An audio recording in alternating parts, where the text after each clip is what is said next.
Hey, how's it going, everybody? Real quick, today's video is not going to be talking about tech, but what I wanted to talk to you guys about is episode 9's teaser trailer. I got so excited for that. But before I get into that, if you guys are interested in the LG G8 thankyou, I'm not going to be covering that device, obviously, but I do have some recommendations for you guys, like Tony Pazzo, Everyday Tech, and Jay Wills are some of the few people I would say go ahead and check out the channel, their coverage of the G8 thankyou from LG. But yeah, let's go. I'm really excited for this, man. I'm so excited. If you guys didn't see the teaser trailer, stop right here, leave, and go watch it, and then come back. I was going to do a reaction video, but then I was like, well, you know, I don't own the rights to the teaser trailer, so I might as well not get myself into any trouble or whatever. So I just thought I would talk to you guys a little bit about it. So what we do know so far for episode 9 is they have a title. They have an official title for it, The Rise of Skywalker, which just leaves you like, whoa, what's happening now? Skywalker, the lineage, the family lineage that has been throughout Star Wars and has been known one of the most powerful Force users, right? Like Anakin, who was deemed, you know, in the prophecy to be the one to set balance to the Force. You know, his kids, Luke and Leia. Luke being one of the most powerful Jedi. Going forward and even into now, you have Kylo Ren, who is also known as Ben Solo. Star Wars is making a lot of twists and turns, and some things that used to be rules that could not be possible are now becoming possible.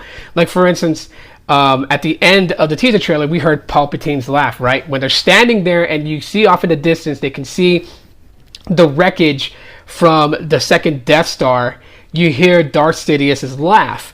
Well, throughout Star Wars, it's been known that if you embraced the dark side and you were a Sith Lord or even, you know, a Sith apprentice, if you joined the dark side and you were a Sith, there was no coming back for you. When you die, you die, right? Whereas with the Jedi, Qui-Gon Jinn knew, after dying at the hands of Darth Maul, was able to find a way to commune with Yoda, basically from death. I mean, he didn't have a projected spiritual form, but Yoda can hear him. And Yoda was going to train Obi-Wan on how to commune with his master, which upon death, Obi-Wan and Yoda had learned how to have a spiritual projection of themselves in the living plane, even though they've passed on. So with the Jedi, you can come back. But there's a lot of questions being raised here, and of course a lot of things being changed, because Darth Sidious was never redeemed from the dark side. He remained, you know, the Emperor, the Sith Lord, on death when Darth Vader threw him down there and he like exploded. Of course, we know that there's several other things, spin-offs and other stories that kind of showed Darth Sidious's return. So with that being said, like, for instance, there was clone bodies made that Darth Sidious was able to possess after death. The bodies did deteriorate pretty quickly, so he had to jump from body to body, but it was able to kind of bring him back from death. That was one way that Darth Sidious was able to come back. I don't know if they're going to put that into this movie, but who knows? I mean, they tend to throw a lot of twists and turns.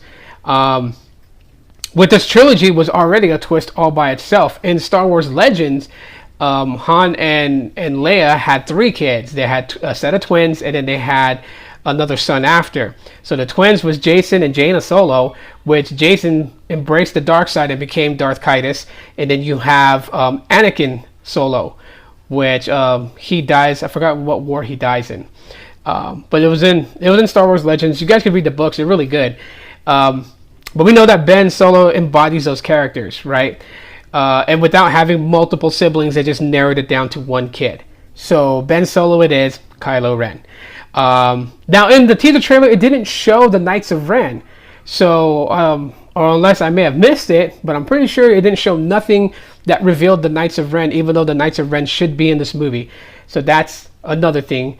And The Rise of Skywalker, what does it pertain to? Like, the titles usually reflect some point of the movie, right?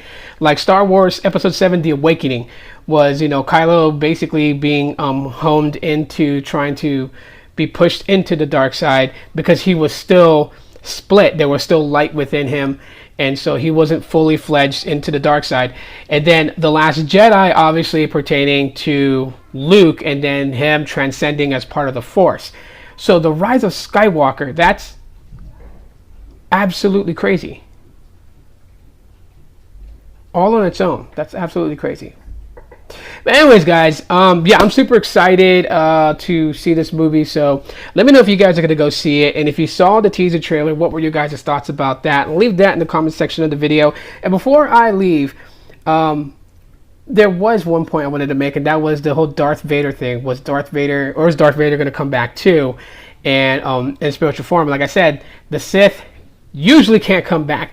But if it was, the bigger question is that people would ask is, how could Darth Vader come back if Luke redeemed him and brought him back to the light? Wouldn't it be Anakin that comes back?